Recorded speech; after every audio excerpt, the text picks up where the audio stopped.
복된 소식 아름다운 소리 AM 1590kHz 시카고 기독교 방송입니다.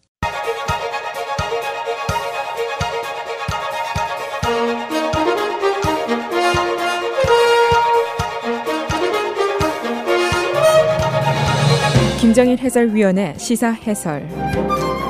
세상을 넓게 봅니다. 삶의 지평이 넓어집니다.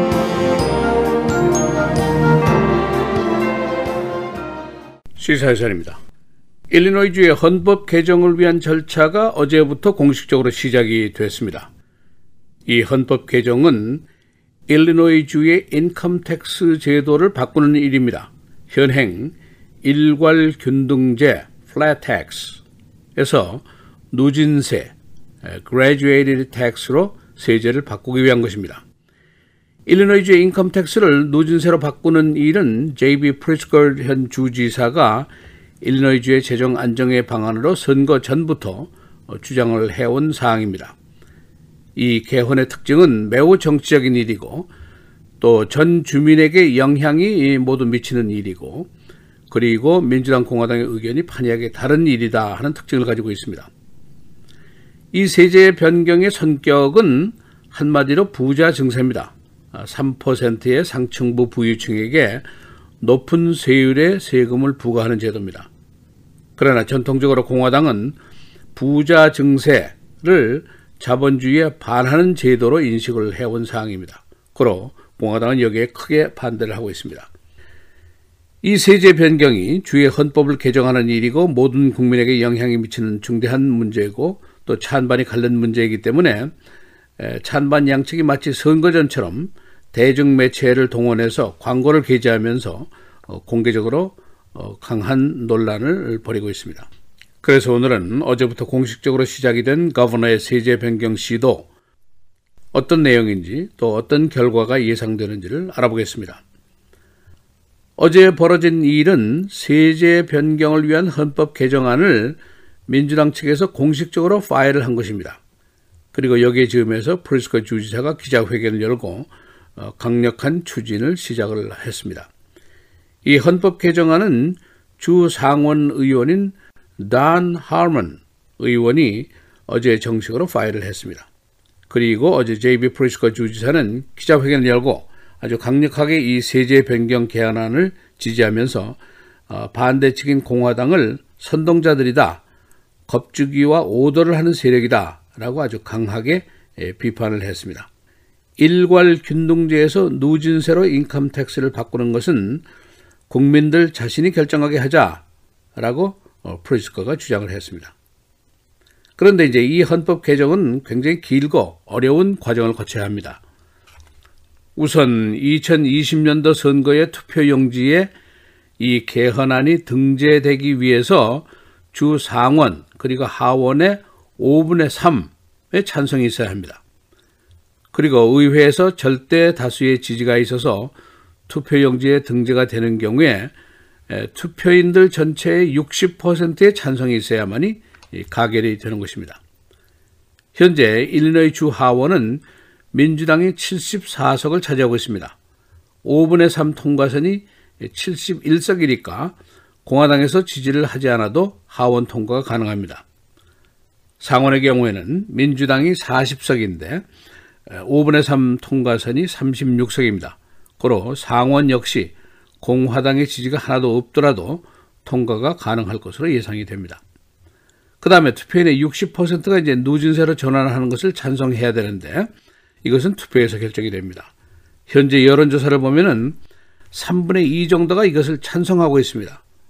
Southern Illinois University의 폴 사이먼 연구소 조사에 따르면은 3분의 2의 찬성 그룹들은 주로 민주당과 독립층입니다.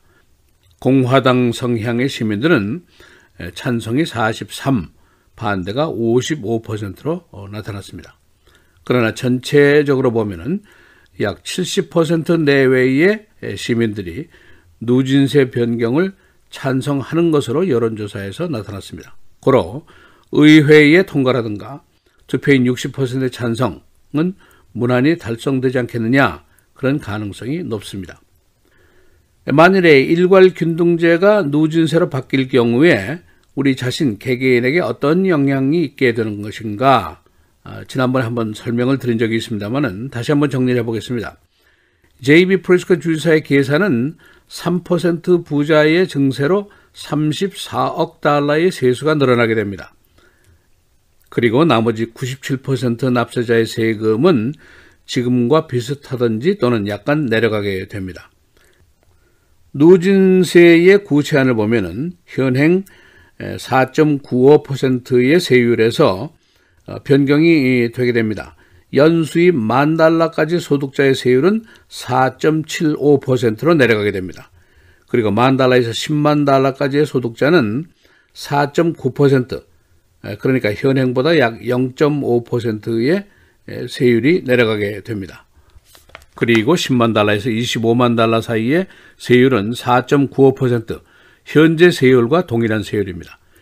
그런데 이제 여기서부터 세율이 크게 오르게 됩니다. 연수입 $250,000에서 $500,000까지 세율이 7.75%로 올라가게 되고 $100,000 이상은 7.85%, 그리고 $100,000 이상은 7.95%까지 세금이 부과가 됩니다. 이 거버너의 주장은 만일 세제 개혁이 없을 경우에 첫째, 전반적인 지출을 15%나 깎아야 합니다. 그렇지 않으면 둘째, 세금을 일괄적으로 한 1% 정도 올려야만이 살림을 할 수가 있습니다. 그런데 이것은 중산층 보호를 위해서 공정한 것이 아니다 하는 주장을 해왔었습니다. 여기에 반해서 누진세를 반대하는 측인 공화당은 이것은 jobs tax다, 즉 고용을 해치는 세제가 될 것이고 또는 부자가 일리노이주를 떠나게 될 것이고 또는 기업이 일리노이주를 회피하는 세제가 될 것이다. 그래서 반대한다는 주장을 펴고 있습니다. 이 경제 원칙을 잠시 구별해 보면은 공화당 보수 측은 전통적으로 경제 흐름을 trickle down으로 보고 있습니다. 물방울이 위에서 똑똑 떨어지면서 트리클 하는 것 같이 아래로 내려가는 것이다. 즉 돈과 부는 상층부와 기업이 건실해야만이 중산층도 건실할 수 있고 또 저소득층도 혜택을 줄 수 있다. 즉 기업이 건강해야만이 고용이 늘고 임금이 오르고 부의 생산지를 부자와 기업으로 보고 이들을 보호해야 한다는 경제 철학입니다. 고로 부자 증세를 고용과 경제를 해치는 것으로 생각하고 있습니다. 이에 반해서 민주당과 진보 측의 경제 철학은 우선 중산층을 보호해야 되고 어느 정도 선까지, 즉 최저 생활비 수준까지는 정부나 사회가 보장을 해야 된다는 지론입니다. 그래서 최저임금도 최저 생계 보장 수준까지는 일단 올려놓고 부자 증세는 경우에 따라서 가능하다, 그런 지론입니다. 실제로 리세션이 왔을 당시에 국민들이 경제적인 보증을 서고 월스트리트의 큰 금융사라든가 자동차 산업의 도산을 사실은 중산층이 막아주었습니다. 이것은 물방울이 아래서 위로 올라간 것이다. 즉 트리클 다운이 아니라 트리클 업이다. 이런 주장입니다. 그리고 지금 같은 부익부 빈익빈이 심화되는 경제체제 하에서는 세제라든가 이런 개혁이 불가피하다 하는 것이 개혁주의, 즉 프로그레시브즘의 지론입니다. 시카고의 새 시장 당선자인 로리 라이프우스는 누진세를 지지하고 있는데 어제 스프링필드를 처음으로 방문했습니다. 시사해설 김재일입니다.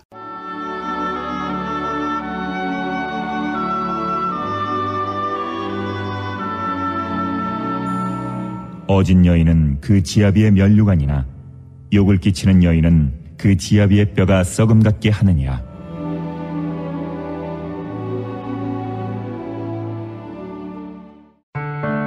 미디어를 통한 세계 선교를 꿈꾸는 KCBS.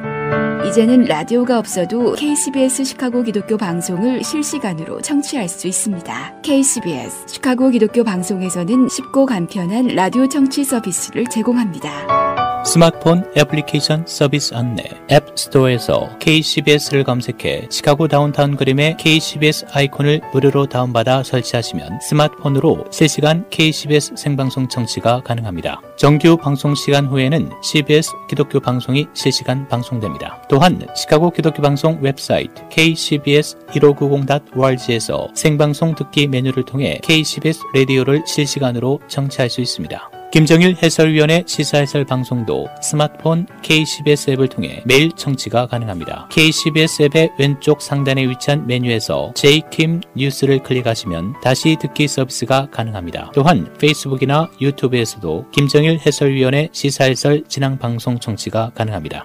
KCBS 실시간 청취 서비스에 관한 자세한 사항은 시카고 기독교 방송 전화 847-583-영원구원 583-영원구원번으로 문의하시기 바랍니다.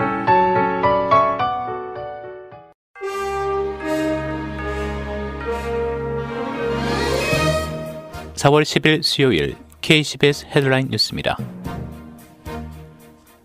사우스다코다와 미네소타 등 중서부 13개 주에 4월 들어 이례적으로 눈과 강풍을 동반한 블리자드 경보가 내려졌습니다. 특히 사우스다코다와 너던 네브라스카, 웨스턴 미네소타에는 이번 주말까지 1에서 2피트의 기록적 폭풍우가 예상된다고 언론이 보도했습니다. 캘리포니아주에서 아이오와주에 이르는 11개 주는 오늘 아침 시속 50에서 70마일에 달하는 강풍이 예보됐습니다. 트럼프 행정부가 망명을 위해 미국 멕시코 국경을 넘는 이민자들에 대한 망명 자격 요건을 더 강화하는 방안을 추진하고 있습니다. 언론은 어제 정부가 망명 신청자들에게 고국으로 돌아갈 경우 맞닥뜨릴 두려움을 갖고 있다는 믿을 만한 증명을 더 엄격하게 요구할 방침이라고 보도했습니다. 현행 규정에 따르면 망명을 원하는 이민자들은 망명 신청 절차를 진행시키기 위해 고국으로 돌아갈 경우 안전하지 않다는 신뢰할 수 있는 공포를 증명하는 테스트를 통과해야 합니다. 어제 치러진 이스라엘 총선에서 베냐민 네타냐후 총리가 엄청난 승리의 밤이라며 승리를 선언했습니다. 총리가 이끄는 리쿠르당과 베니 간츠 전 이스라엘군 참모총장의 중도 정당 연합 청백당이 각각 35석을 차지했지만 네타냐후 총리의 우익 진영에 더 많은 자리가 돌아갈 것으로 예상되면서 그의 오선이 이룩해졌습니다. 윌리엄 바 법무장관은 어제 2016년 미 대선에 러시아가 개입했는지 여부에 대한 로버트 뮬러 특검의 조사 보고서 편집본을 일주일 내에 제출할 것이라고 의회에 통보했습니다. 이는 뮬러 특검 보고서의 전면 공개를 요구해온 민주당 측 요구를 거부한 것으로 민주당의 반발과 대립이 불가피할 것으로 예상됩니다. 바 장관은 어제 하원 세출소위원회 청문회 증언에서 이같이 밝혔습니다. 그는 뮬러 특검 보고서는 편집될 것이지만 왜 정보들이 다 공개될 수 없는지를 보여주기 위해 색으로 분류될 것이라고 덧붙였습니다. 주 보건당국은 최근 발병한 치사율이 높은 캔디다 아우리스균에 대한 주의를 경고했습니다. 이 치사율이 높은 병균에 감염된 사람이 시카고를 비롯해 주내 154명인데 주로 양로원과 병원 등 보건시설에서 감염됐습니다. 이 병균은 노인들과 병역자에게 치명적인 병균으로 현재 세계 20개국에 퍼져 있습니다. 주요 병원들이 어린이를 둔 부모들에게 홍역 예방접종을 권고하는 사안을 내보내기 시작했습니다. 최근 시카고 지역에서 홍역에 감염된 케이스가 7건, 그리고 전국적으로 455건이 보고됐습니다. 홍역은 2000년도경부터 미국에서 없어진 것으로 알려졌으나 최근에 다시 나타났고, 이에 따라 일부 학부모들은 홍역 예방접종을 회피하는 경향을 보여왔습니다. 유나이티드 에어 항공기에서 강제로 끌려 내려졌던 중국계 의사가 2년 만에 당시 사건에 대해 처음 입을 열었습니다. 의사인 데이빗 다우는 어제 ABC 굿모닝 아메리카에 출연해서 당시 상황을 수리하면서 자신이 중국계였기 때문에 항공기에서 하선자로 선별된 것 같다고 말했습니다. 그는 보안 요원들에 의한 강제 하선으로 치아, 코, 머리 등의 상처를 입었었습니다. 날씨입니다. 오늘 기온이 30도대로 떨어지겠고 다소 강한 바람과 함께 오후에 비가 내리겠습니다. 낮 최고 40도, 밤 최저 36도. 내일 강한 바람과 함께 흐리고 한때 천둥 번개를 동반한 비가 내리겠습니다. 낮 최고 61도, 밤 최저 46도. 금요일 대체로 흐리고 강한 바람이 불겠습니다. 낮 최고 51도, 밤 최저 36도. 토요일 대체로 맑은 날씨 보이겠습니다. 낮 최고 53도, 밤 최저 37도입니다.